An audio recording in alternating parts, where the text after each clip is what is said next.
नमस्कार मित्रांनो, जय महाराष्ट्र.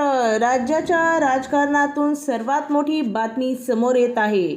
त्या अगोदर चॅनलवर नवीन असाल तर चॅनलला नक्की सबस्क्राईब करा व बेल आयकॉन प्रेस करा. जाणून घ्या बातमीची सविस्तर अपडेट.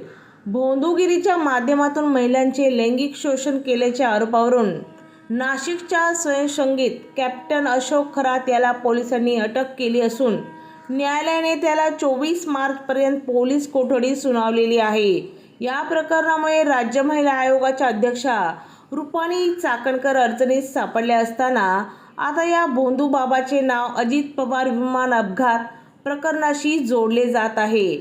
अशोक खरातचे VCRच्या मालकाबरोबरच हितसंबंध उघड झाल्याचे सांगून येत आहे, असे राष्ट्रवादीचे आमदार अमोल मिटकरी यांनी म्हटले आहे. या भोंदूबाबाच्या आणि आश्रमातील पुजाऱ्याचे CDR तपासण्याची मागणी केली आहे. तुम्हाला काय वाटते या वृत्ताबद्दल? तुमचा अभिप्राय नक्की कमेंटमध्ये नोंदवा व असेच अपडेट पाहण्यासाठी चॅनलला सबस्क्राईब करा. पुन्हा भेटूया एका नव्या अपडेटसोबत. जय महाराष्ट्र.